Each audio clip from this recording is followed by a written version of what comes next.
Are you having trouble knowing the difference between those in authority who are really the ones you can trust, who are there to heal and help you, and those who are really pretty much sinister imposters? And is it freaking you out because you started some kind of healing process and you're not feeling as well as you did before you started? Well, my name is Eve Christoph, and I'm a speaker healer, a shamanic practitioner over many years. And I want to talk to you in this video. I'm going to give you one spiritual exercise that will make this clear to you and get you right through to the truth of what you need to do to protect yourself from sinister leaders and really heal. Okay, so the first thing is we know that healing takes a kind of a wild journey, and that means that sometimes your process of healing is cathartic and things do have to come up and out. The wound does need to get stimulated, and the law of cure is that it comes up and out and leaves you. So you kind of have to get a little worse before you get better. So that is just the process of healing. But there's another thing to really understand, which is that when you're in a true healing process like that, it feels good. Suddenly there's all this anger coming up and you're crying a lot, but it's the tears you never cried before or the things you never said before. And so underneath it, there's this joy, there's this feeling that's good and empowering.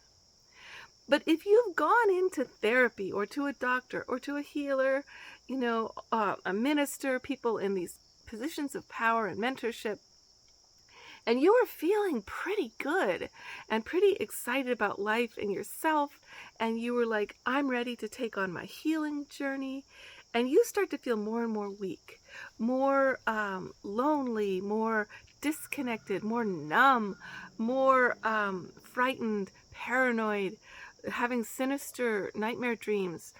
You are not in a healing journey. You're in the journey of a psychopathic leader who is using their position to harvest off you as a vampire.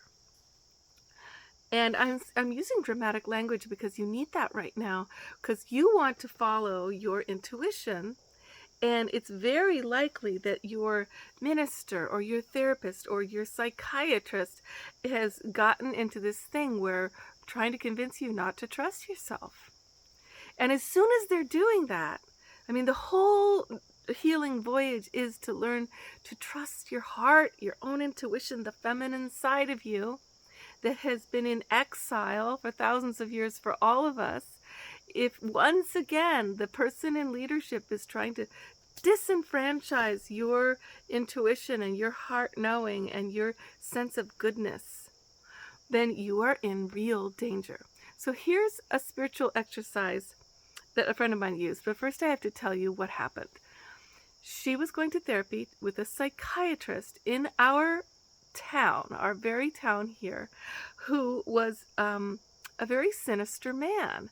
And his clientele as a psychiatrist would get more and more weak, psychotic, sick, until they were literally suicidal or going into insane asylums or killing themselves. This was just what his entire trajectory was about. He was harvesting off of women and also sleeping with them whenever he could. Getting them to be his sort of minion slaves, all kinds of scary stuff.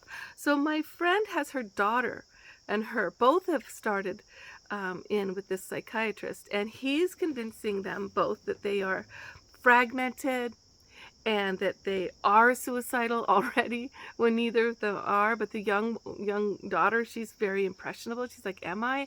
And pretty soon he's prescribing meds that actually make them suicidal and fragmented until her daughter's in serious danger, is in some kind of rehab place and never has needed that before. And she herself is constantly having panic attacks and nightmares of this man. And she realized, oh, look at all of these clients. He's worked with all of these women. All of us are getting destroyed by this man. So she decides to do this spiritual exercise I'm giving you right now. Now, There's nothing physical in this. You don't do anything but pray and visualize, okay? That's all you do. But the thing is, prayer and visualization has incredible power. And that's why voodoo, people are so afraid of voodoo, because, you want to be doing your praying and visualizing with responsibility to what you're creating, because what we're putting out is always coming back, right? What she did was, she was like, this guy is going to kill me, and I can barely withstand his psychic bombardment, and he's contacting all kinds of, agencies, telling them she's crazy, trying to get her incarcerated, etc. So she puts up a psychic boundary of mirrors all around herself. She puts herself inside a bubble of mirrors so that anyone trying to harm her is just going to get back what they're putting out. Okay? And she makes this impenetrable. She really goes into the visualization place. Now, what happens is, within 24 hours, that psychiatrist is dead.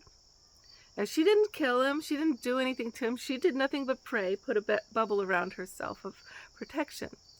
But I would say that this exercise is so powerful that you don't want to be in that place of putting out something that can harm somebody, even if they're a harmful person. So the way to do this exercise without perhaps, giving somebody back something that they intended that was so lethal, they wanted to kill you or somebody else, and that's what they're going to get back. In your mirror bubble, tinge it with rose. Make it like a pink color of love, so that when the energy comes back, ricocheting back at them, now it's coming back at them with the energy of love that heals, transforms, teaches, and completely humbles them into a transformative catharsis of their own. Much love, darling. I hope that helped. Do that exercise tonight and you will feel much better. And realize, if you went into any kind of healing journey with a minister or a job, anywhere where people are trying to convince you that you're not well, that you're not okay, that is not a healing message, and it's not true. You can trust you. And the healer's job is to help you trust you, to trust your heart and your intuition with complete faith that you're the one who knows you better than anybody else does. Nobody knows you as well as you do. And even though that's a mystical maze at times, because we are complex organisms, to know thyself is a lifelong journey, still there's a goodness to it. It feels good. Trust the goodness in you. Trust your intuition. Trust your heart. Your heart is good and is your guide. Much love, darling.